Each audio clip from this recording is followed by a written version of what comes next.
Bismillahirrahmanirrahim. Assalamualaikum warahmatullahi wabarakatuh. Kami dari kelompok 4 akan mempresentasikan materi yang berjudul pengawasan dan pengendalian organisasi. Kemudian ada anggota dari kelompok kami, saya sendiri Erdiana Ragil Syawala. Saya Firza Azahra. Saya Muhammad Ilham. Saya Sepila Galia Dirja. Bahasan yang pertama akan dibacakan oleh Sepila. Oke, yang pertama ada pendahuluan. Definisi. Pengawasan adalah proses pengamatan terhadap seluruh kegiatan organisasi untuk memastikan bahwa semua pekerjaan yang dilaksanakan telah sesuai dengan rencana yang telah ditetapkan sebelumnya. Pengawasan merupakan salah satu fungsi manajemen yang penting dalam memastikan bahwa tujuan organisasi tercapai dengan efektif dan efisien. Mengapa topik ini penting? Dalam dunia bisnis dan dinamis, keberhasilan suatu organisasi sangat bergantung pada kemampuannya untuk mengelola dan mengarahkan kegiatan-kegiatan secara efektif. Pentingnya pengawasan dan pengendalian. Pengawasan dan pengendalian adalah dua pilar utama dalam manajemen yang memastikan perjalanan organisasi menuju pencapaian tujuan dengan sukses.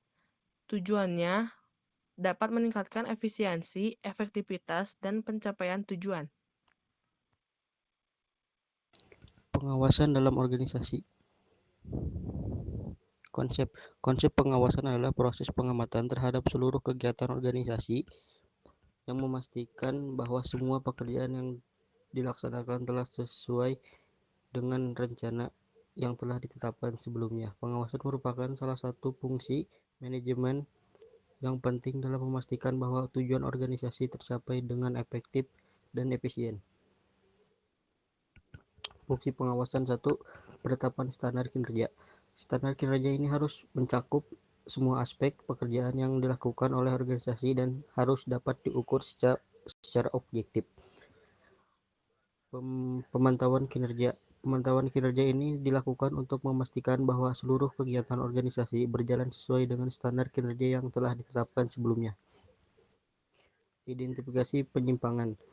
Identifikasi penyimpangan ini penting untuk mengetahui apakah ada masalah dalam melaksanakan pekerjaan dan untuk menentukan tindakan korektif yang diperlukan.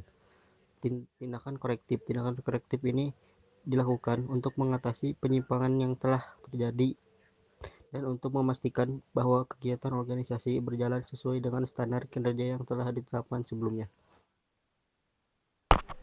Kedua, pengendalian dalam organisasi. Konsep pengendalian adalah proses pengaturan dan pemantauan terhadap seluruh kegiatan organisasi untuk memastikan bahwa semua pekerjaan yang dilaksanakan telah sesuai dengan rencana yang telah ditetapkan sebelumnya. Pengendalian merupakan salah satu elemen kunci dalam manajemen organisasi yang bertujuan untuk memastikan bahwa tujuan organisasi tercapai dengan efektif dan efisien. Fungsi pengendalian. Yang pertama adalah penetapan standar kinerja. Standar kinerja ini harus mencakup semua aspek pekerjaan yang dilakukan oleh organisasi dan harus dapat ukur secara objektif.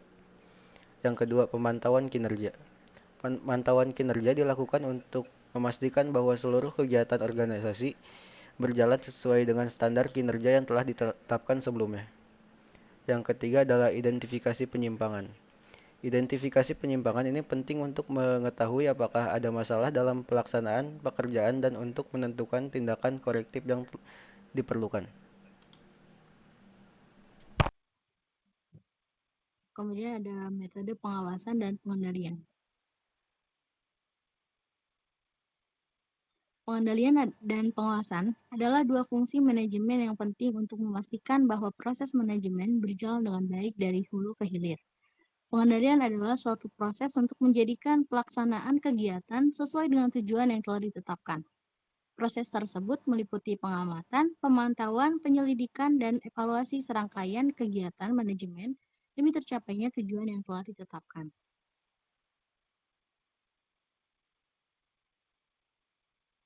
Kemudian ada beberapa metode dalam pengawasan dan pengendalian organisasi. Di antaranya setting standar, menetapkan standar kinerja yang harus dicapai oleh organisasi. Kemudian ada measuring perform, mengukur kinerja organisasi untuk mengetahui apakah standar yang telah ditetapkan tercapai atau tidak. Kemudian ada reporting result, melaporkan hasil pengukuran kinerja organisasi kepada pihak yang berwenang. Kemudian ada corrective action, mengambil tindakan perbaikan jika terdapat ketidaksesuaian antara kinerja organisasi dengan standar yang telah ditetapkan. Dan yang terakhir ada corrective action, mengarahkan kembali kegiatan organisasi agar sesuai dengan tujuan yang telah ditetapkan.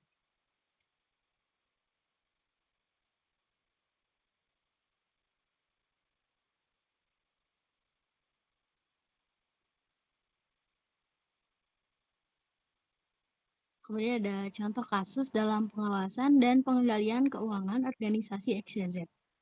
Organisasi XYZ adalah sebuah perusahaan teknologi yang berkembang pesat. Namun seiring dengan pertumbuhannya, manajemen keuangan mulai menghadapi tantangan dalam menjaga integritas dan keamanan aset perusahaan. Dalam rangka meningkatkan pengawasan dan pengendalian keuangan, perusahaan ini mengimplementasikan serangkaian tindakan. Tantangan yang dihadapi oleh perusahaan ini yaitu beberapa bulan terakhir terdapat peningkatan dalam insiden keuangan yang mencurigakan, seperti transaksi yang tidak tercatat dan ketidaksesuaian antara laporan keuangan dan aktivitas operasional. Kemudian tindakan yang diambil oleh perusahaan, diantaranya sistem pelaporan keuangan terotomatisasi. Perusahaan mengimplementasikan sistem pelaporan keuangan yang terotomatisasi untuk memastikan bahwa setiap transaksi dicatat dengan akurat dan dapat diakses dengan mudah untuk pemeriksaan. Kemudian ada measuring perform. Tim internal audit melibatkan pakar audit forensik untuk menyelidiki transaksi mencurigakan dan melakukan analisis menyeluruh terhadap bukti digital untuk mengidentifikasi penyimpangan. Kemudian ada pelatihan karyawan.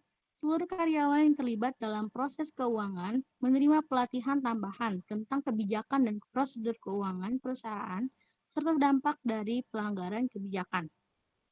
Dan yang terakhir ada pengawasan keamanan sistem. Pengaturan keamanan sistem diperketat untuk mencegah akses yang tidak sah ke data keuangan dan untuk memantau aktivitas yang mencurigakan secara real time.